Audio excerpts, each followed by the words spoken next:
de retour. Là. Alors, il y a une question, justement, par rapport à ce que tu viens de dire. Ne pensez-vous pas, donc ça s'adresse, je suppose, à mon invité, que la judiciarisation médiatique de la liberté d'expression est à géométrie variable? Ah, ça c'est une belle question. Je ne sais pas si la personne qui pose la question fait allusion par exemple au cas du cycliste dans les Ardennes ou quelque chose comme ça. Pourquoi pas, moi, ça fait penser à ça, par exemple, un cas très concret, où les réseaux sociaux donc pour l'histoire, je suppose que tout le monde se souvient, mais donc c'était cette vidéo d'un cycliste qui bouscule. Il y en a une nouvelle. Ouais, et on a une nouvelle vidéo maintenant avec un automobiliste qui bouscule un cycliste. Ouais. Et c'est vrai que médiatiquement, on voit que l'explosion, et c'est typique réseaux sociaux, comme style de vidéo, c'est hyper viral, c'est court, enfin voilà, c'est l'indignation, ça fait appel à des trucs chez les gens qui les font réagir fort. Mais en effet, ça influence à certains moments aussi des décisions de justice, peut-être des fois la rapidité de traitement d'une question. Enfin, c'est assez impressionnant à quel point c'est interconnecté.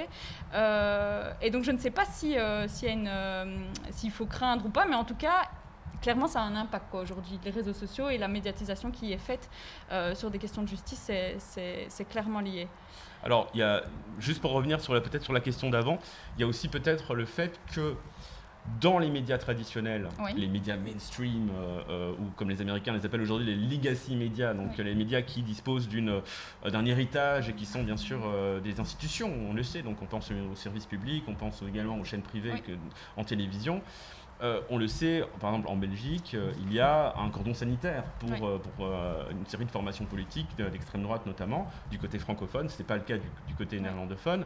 Et alors que sur les réseaux sociaux, évidemment, j'allais pas dire tout est permis, mais en tout cas, il y a une communication politique qui là peut se déployer de façon beaucoup plus libre. Donc est-ce que là aussi, tu n'as pas l'impression qu'aujourd'hui, un mouvement de foule s'opère, notamment peut-être chez les plus jeunes, vers les réseaux sociaux, en se disant là la liberté de parole est quand même beaucoup plus garantie qu'en télévision. On a l'impression d'avoir une sorte de pensée unique qui s'installe. C'est souvent ce qu'on entend par rapport à ce que je disais tout à l'heure, la liberté d'expression, la judiciarisation médiatique. Voilà, je ne sais pas ce que tu en penses. Mais si, tout à fait, il y a de ça. Et alors, je trouve qu'il y a aussi une double tension entre ce que les gens... Enfin, en tout cas, moi, ce que j'ai l'impression à un certain moment que les gens attendent, à savoir de la franchise, de l'honnêteté, un peu des politiques qui sont hyper transparents, qui vont beaucoup donner, etc. Et ce côté, en fait, non, il faut ne parler que quand c'est important, la parole. Et donc, on est tout le temps un peu en ballottement, j'ai l'impression, entre ces deux dimensions-là. Et les réseaux sociaux accentuent ça super fort, parce que du coup, si vous n'avez que des communications hyper formelles sur les réseaux sociaux en tant que personnalité politique, franchement, en général, c'est pas, à moins d'être vraiment tout en haut et d'être déjà très très connu, mais c'est pas ça qui va faire que vous allez justement entrer en débat et les utiliser pour débattre avec les personnes.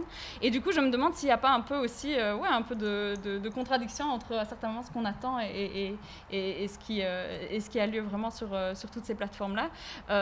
Et je crois que ce qui est très important en tout cas, c'est d'aborder ces plateformes-là avec humilité aussi, c'est-à-dire que et ça permet, je pense aussi, de casser un peu l'image du politique, espèce de bulle de verre comme ça, ou comme en tour de cristal plutôt, mais de vraiment se dire ok, en fait, je suis faillible, je peux prendre des fois des décisions et puis je peux me tromper, je peux revenir sur quelque chose que j'ai dit et me dire non, en fait, en effet, j'aurais pas dû dire ça comme ça. Et moi, je trouve que les réseaux sociaux permettent ça, et peut-être du coup un peu plus de nuance dans le discours que des fois les discours qui sont hyper lissés dans les médias, où il n'y a pas ce retour-là.